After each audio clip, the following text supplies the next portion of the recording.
Hello. What this graphic is showing is cloud droplet effective radius in microns as a function of latitude and longitude off the west coast of South America. And these white grid points are ship tracks. Okay, these are where the ships are actually moving through the water off the coast. And in the cloud droplet effective radius, which goes by a graduated color scale, low cloud effective radiuses to higher ones, you can see actually these lines here, and this was from the passage of ships, because ships burn a lot of, when ships traverse the ocean, out of the smokestacks comes lots of particles, and lots of those particles end up being cloud condensation nuclei and can allow clouds to form, but not necessarily, but they certainly can allow water to coalesce on them. So this is the actual ship tracks, and this is the where we see the radius of the droplets being affected the most. If you take the prevailing winds and you can then extrapolate out and see where any emissions coming from the ship's smokestacks would drift by the winds, and that's plotted here. So the amount of drift, of course, depends on the time between when the ship put out the emissions and when the satellite went over and collected the data. Okay, you can see the shift. So what you can see is, this ship track here shifts over to here, pretty much covers that line, and this ship track shifts over with the winds, and you can see that line. They match up. Okay, and here you can see, the ships are actually passing also in here, but you can't see any visible track. So sometimes as a ship is transversing, depending on the weather patterns, depending on the temperature and humidity, amount of water vapor in the atmosphere, etc., sometimes you can see the trails from the ships, like here. Other times you can't. So why is this important? Okay, so why is this important? Well, one of the biggest uncertainties in climate models, in looking at radiative forcing, etc., is, trying to understand and figure out climate is the aerosols. And there's direct effect from aerosols in the atmosphere, and those direct effects, or those aerosols, can block some sunlight, they can scatter some sunlight, reducing the amount of sunlight that hits the earth, so they cause some direct cooling. They also act as these cloud condensation nuclei, these tiny particles that then water droplets adhere to, and then there's coalescence of water droplets and collisions, and the droplets get bigger and bigger. Eventually you get clouds, and if they're big enough, then you get rainfall. So that's an indirect effect from aerosols, the cloud effect, and that's one of the largest areas of uncertainty in understanding the climate system and understanding equilibrium climate sensitivity, which is the amount of warming in degrees Celsius we can expect from a doubling of CO2. And there's quite a wide variation in that number, and it turns out that quite a bit of the warming is being masked, if you like, by the aerosols in the atmosphere. So as we clean up and stop burning as many fossil fuels, there'll be less aerosols in the atmosphere, and then that warming that is sort of hidden or latent will be realized. And it turns out that a new paper that just was published a few days ago argues that the warming will be much greater than we thought. So this is what I'm going to talk about in this video. So I'll go back to the image here and fix my camera location.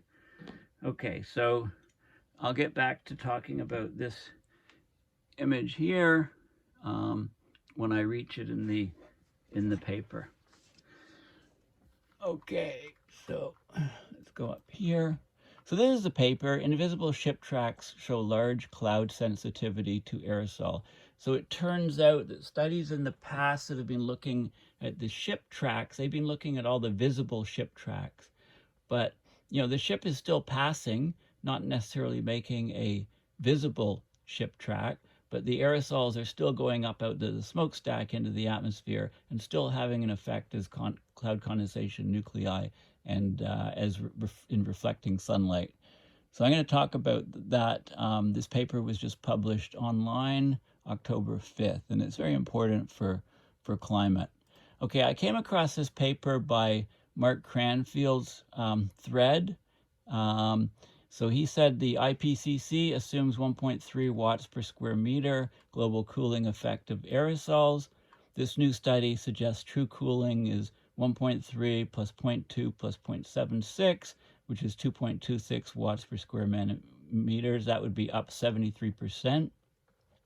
He also says since 2015, the shipping pollution has been almost eliminated, so we can expect a catastrophic acceleration. And there's that diagram, and there's a link here to the article which I showed you this image from.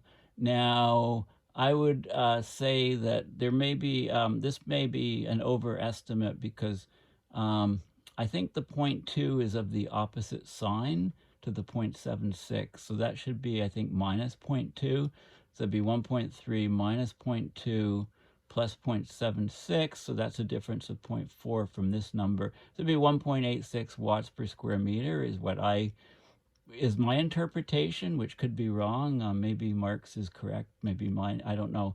But anyway, 1.86 watts per square meter is what it looks like to me, and that's an increase of 0.56 over 1.3. So that's an increase of about 45%, which is still a huge increase. So not the 73, but more like 45%. Okay, so let's.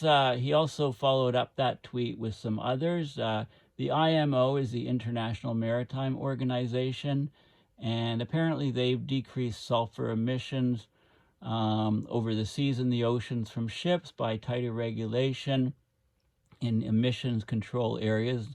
Not sure what they are. I think it's these regions here, maybe, the yellow regions, with 90%. So they've reduced these emissions 90% from 2015, and globally with a decrease of 80% of those emissions from ships from 2020.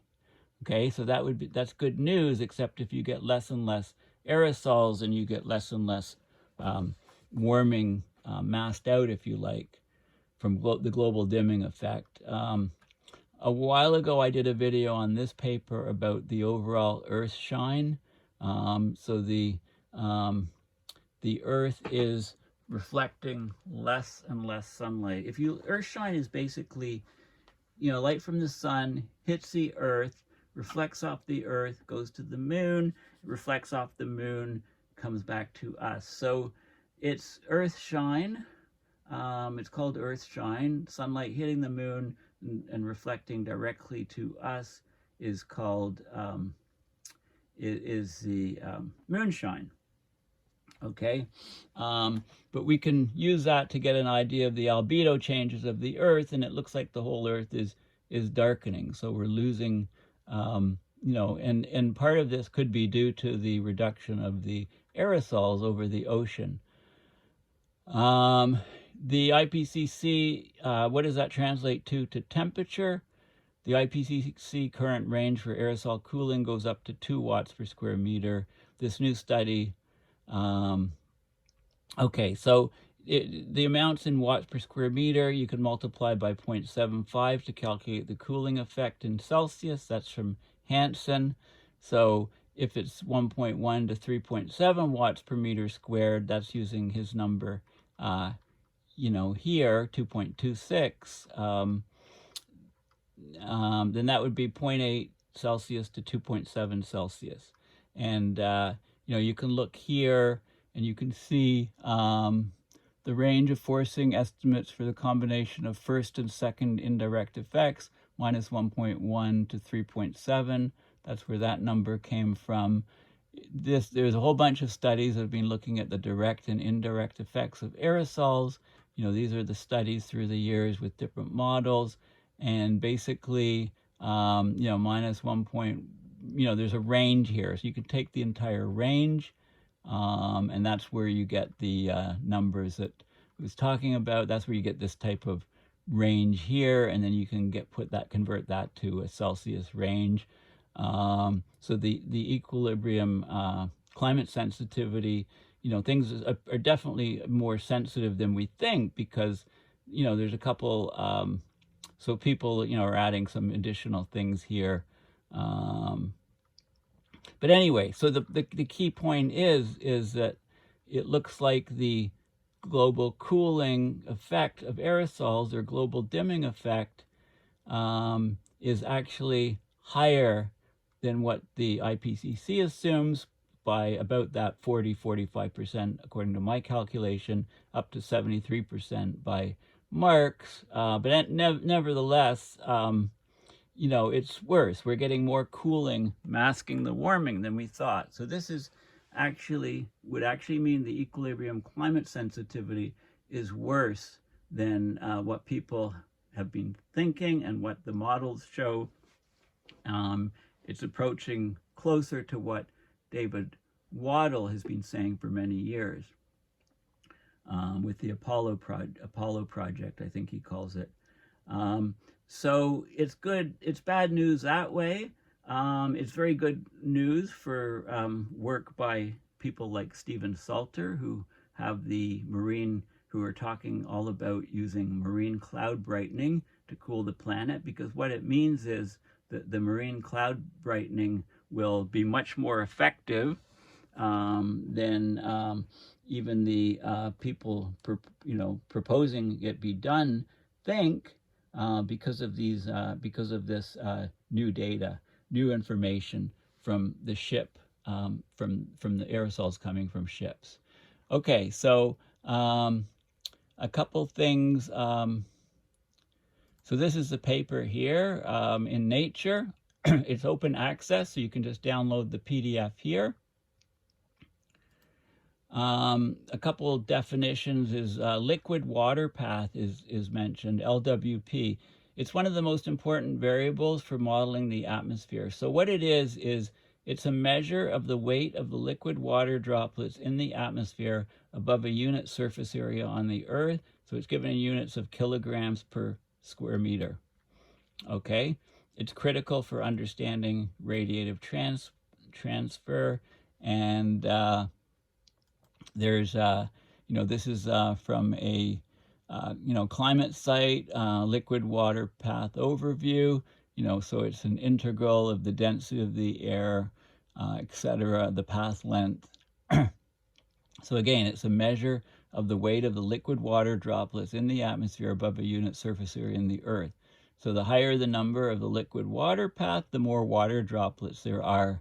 The more weighty the water droplets are. So it doesn't tell you if there's a fewer number of very large droplets or a larger number of very small droplets. It's most likely a combination of both of those things.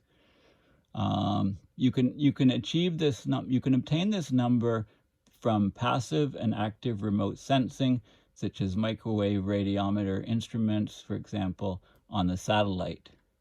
So satellites can detect the liquid water path. Okay, and there's actually a Wikipedia page on the liquid water path if you want to get more information. Okay, so just keep that in mind. So let's have a look at what the results are from this paper. Okay, so cloud reflectivity, of course, is sensitive to atmospheric aerosol concentrations, because the aerosols provide the condensation nuclei on which water condenses. Okay, so water droplets, they don't want to just condense in the air. They want to condense on some droplet, on some aerosol, some particle in the air, which can act as a nuclei on which the water condenses. So the water vapor is there when the humidity is too high and it wants to condense to remove water from the gaseous form in the air. Then it condenses onto these nuclei, cloud condensation nuclei. So if there's more aerosols in the air due to human activity, then there's more condensation on these particular aerosols, so the droplet number concentration is larger. The liquid water and the cloud fraction is also affected. Okay, but these changes are subject to large uncertainties. So ship tracks, which are long lines of polluted clouds that are visible in satellite images, are one of the main tools for quantifying the aerosol cloud interactions.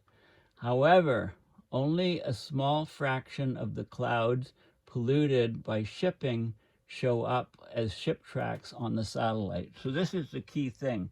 Before, only the ones that you could see were used in the studies, and that allowed you to get a handle on the radiative effect from aerosols. But it turns out there's lots of aerosols being produced along the pathway of the ship, and they're not all producing, most of them are not producing visible cloud tracks. So, but you know where they're being emitted, and you know when the satellite has passed over and it's measuring the liquid water content. So if you know the advection or horizontal movement of the water, then you can convert the track into a curved line showing where you would expect those ship track emissions to be, and you can then correlate them to the liquid water that you see in the satellite image.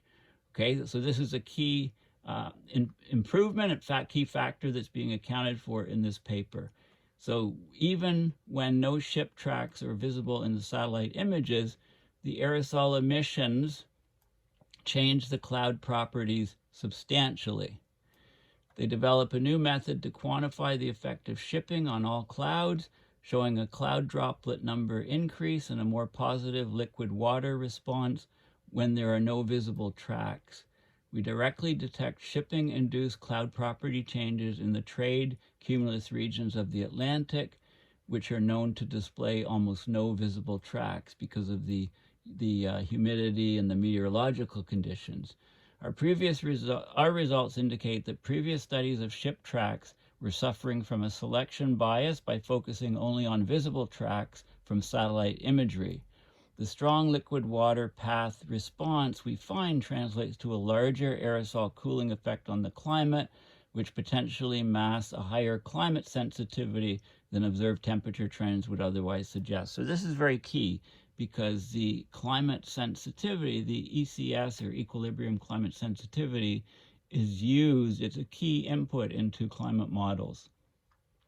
Okay, so let's keep going. So global warming caused by greenhouse gases has been partially masked by anthropogenic aerosols. That's known as global dimming.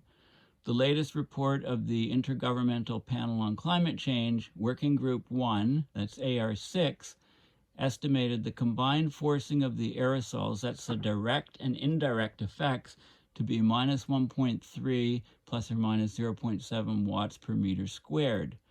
This cooling results partly from the reflection of solar radiation by aerosol particles, that's the direct effect of the aerosols, and to a larger part from changes to cloud properties, because these aerosols act as cloud condensation nuclei, that's the indirect effect. You can constrain the direct effect, in other words, know that what it is to within small error, but the aerosol cloud part is more difficult to pin down. It's the largest uncertainty in anthropogenic climate forcing. So what it turns out that the ship tracks, but you need to include both the visible and the invisible ones, are a great way to determine the magnitude of these aerosol cloud interactions, this indirect effect. So the aerosol cloud interactions, they stem from aerosols acting as cloud condensation nuclei, or CCN. Okay, on these nuclei, water condenses in supersaturated air. Okay, supersaturated air, it's laden full of water, even, relative humidity greater than 100% even, maybe even 125, 150%, okay? But the water is trying to come out, but it needs the CCN. So if you increase the aerosols, you increase the cloud condensation nuclei, it increases the cloud droplet number, ND. If the total amount of liquid water does not decrease, then the clouds are brightening. It's brightening, they're brighter clouds. And this is the whole idea between marine cloud brightening. The liquid water path, which is a strong control on albedo, that's the kilograms of water per square meter. You know, if you integrate it from a certain height above the Earth's surface right down to the surface, that can change in response to a change in droplet number. The reduced size of the droplets lowers the speed at which droplets grow by collision coalescence, and it can suppress precipitation, increasing both liquid water path and the area covered by clouds, the cloud fraction, or CF, in polluted regions. So by changing the entrainment and mixing processes with the surrounding air, increased ND can also lower LWP. It's been suggested from the cloud response to a volcanic eruption that the overall effect of aerosols on liquid water path is weak. But on the basis of the analysis of shipping and industry emission effects, this is because decreases and increases in LWP almost balance out. They suggest that climate models that show an increase in LWP with aerosol concentration suffer from poor parameterization and overestimate the aerosol cloud cooling. Okay, so what they do is they do these so-called opportunistic experiments, like the ships traversing the ocean. We know that they're producing the aerosols, so we study what's happening around the ships over time. Okay, we know the cause of the aerosol perturbation. It's ships burning fossil fuels, putting out the aerosols from the smokestacks. It's localized in time and space. So it's a tool, it's a useful tool or approach to quantify aerosol cloud interactions. Okay, the presence of a known emission source allows for a direct comparison of polluted and unpolluted clouds. Okay, so ship tracks linear cloud features of increased reflectivity and cloud cover over the global oceans are the most prominent example of such opportunistic experiments. Okay, and they've been attributed to mostly sulfate precursors and black carbon coming from the ship smokestacks. They've been studied extensively and shown to constrain aerosol cloud interaction, but they only use the visible ship tracks. And so this study is completely new because it uses all of the ship tracks, whether or not they are visible, create visible clouds from space. And this is happening in the shallow boundary layers below 800 meters, or at least below a kilometer or so height.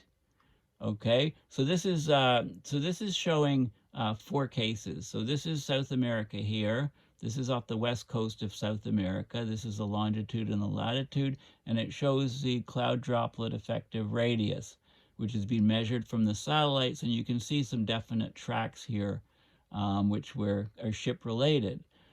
But the ship has passed through over time, and there's movements in the air, advection or horizontal movement. So if you take these actual ship tracks, okay, these are the actual locations of where the ship is going, and then you take the prevailing winds in this region, then it basically curves the emissions from the tracks, and that lines up. These lines here line up with the known ship track. So we can say that, yeah, we know this ship is responsible for this line, this ship is responsible for that line. Okay, now there's also cases where there's lots of ships traversing, but there's no tracks to be seen. Okay, so all of these, so basically what they do is they still collect data from the ship track. They know the prevailing way of the winds, so they can plot where the aerosols will be affected in these regions, and then they can correlate it to the number density of particles and the water, and to get the results of this study. Okay, so that's in a nutshell what's being done. You know, how you find the invisible ship tracks, because you know where the ship is going and you know what the prevailing winds are doing. Okay, and visible versus invisible tracks are talked about. So if you just consider the data from the visible tracks, you get a curve like this. The invisible tracks, you get a curve like this. This is time since emission, and this is the relative liquid water path anomaly, and you can see that there's a huge difference between the visible ship tracks, which we've based our previous studies on and models on, come up with numbers on aerosol effect on clouds, but this is the actual, this is the invisible ones here. Okay, so what you do is you take all of them and then you rework the numbers. Okay, so there's lots of data showing these sort of things. This is some areas, this is some other areas of the world where you can see these ship tracks. If there's an inversion, okay, so temperature drops as you go up, and if it suddenly rises, there's a temperature inversion, it tends to trap the emissions. So here's a ship going along, the emissions are kind of trapped under this inversion, so you see the particles being measured here.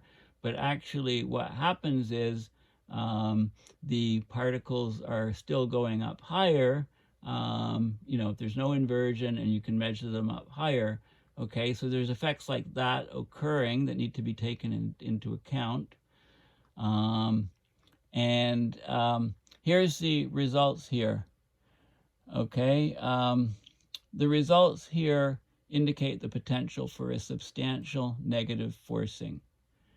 They estimate the forcing from the adjustments using the invisible ship tracks. So that means that the aerosol cooling effect is minus 0.76. Okay, with the range between minus 1.03 and minus 0.49 watts per square meter. Okay, this is of opposite sign and larger magnitude than the estimate of 0.2 plus or minus 0.2 watts per meter squared given in the latest Intergovernmental Panel on Climate report. So it's of opposite sign. This is where the 0.2 comes in, right? If I show you this, this is where the 0.2 is, but it's of opposite sign to this. Okay, so I think you need to subtract it, and then you'd be in, the aerosols would be up 45%. Okay, this substantially larger estimate is mostly due to relatively strong responses in liquid water path in unstable atmospheric conditions, where the ND, the number density of cloud condensation nuclei and thus droplets is weak. So it results in a large sensitivity. It changes the liquid water path. Okay, so this method also demonstrates a viable technique for monitoring experiments of marine cloud brightening, the targeted emission, which I've talked quite a bit about this in the past. Look up some of my videos on marine cloud brightening. This is Stephen Salter, Edinburgh Emeritus Professor, has been talking about this technique and studying it for years and years and years. So this is good news for marine cloud brightening because it means it would be much, much more effective in cooling the planet. Also, it means, now people in the past have argued that the effect of marine cloud brightening would only be detectable with remote sensing on a regional scale after several years of emissions. So that's not true anymore.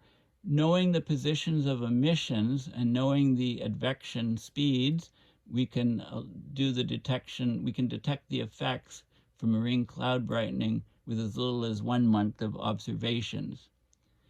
The number density anomalies from marine cloud brightening could be detected with 30 days of data, or equivalent to about 600 ships. So they're talking about 20 ships a day, 30 days of data, 600 ships. You could see the effect. To confidently detect albedo changes, 4 months of data would be necessary.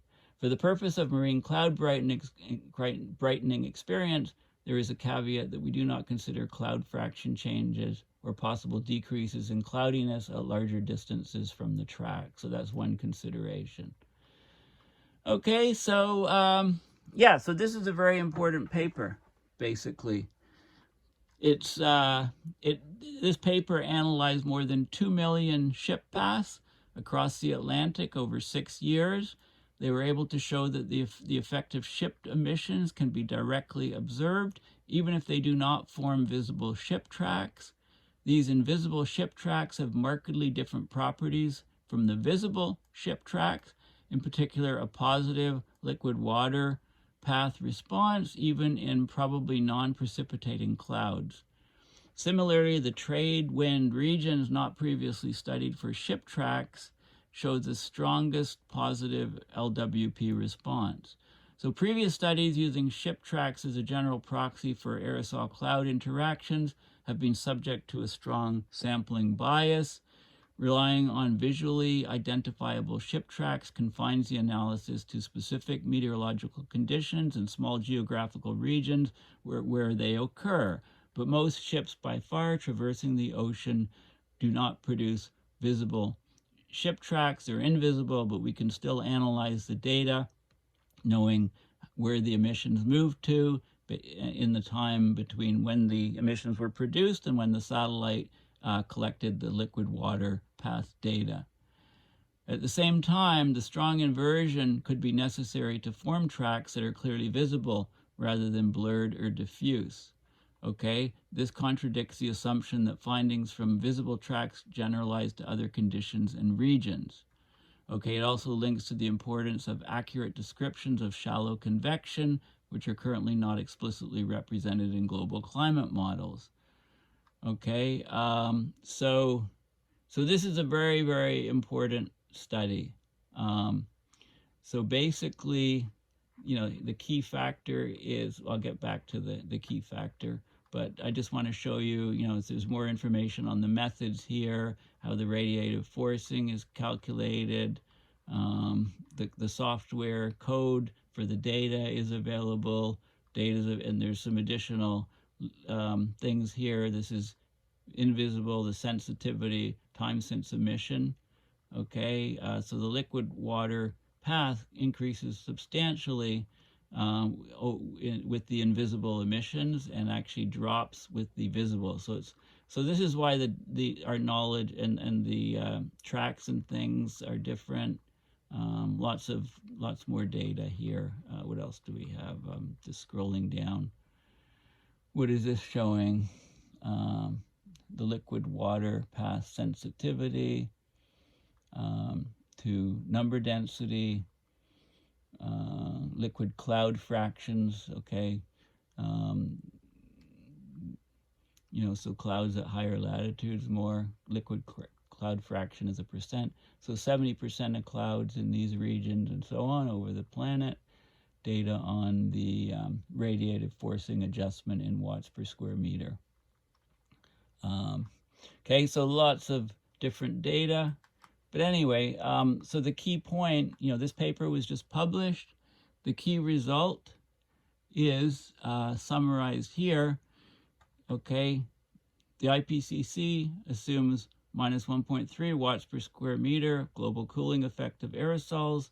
The new study says that the cooling is actually much greater. You need to add 0.76 to that. And, don't add the 0.2 or subtract the 0.2. You need to add the 0.76 to that. Or subtract 0.2, if you want to do it. Okay, so this is a really important study, because what that means is that the aerosol masking effect is much larger than we expected, and is the one thing. The second thing is that it means that for marine cloud brightening and things, those techniques would work a lot better. It also means that as we bring in emission regulations on aerosols, like for example from the International Maritime Organization, and greatly reduce emissions from ships, then that aerosol masking effect decreases and the temperature will increase more strongly than we expected, when you reduce the global dimming.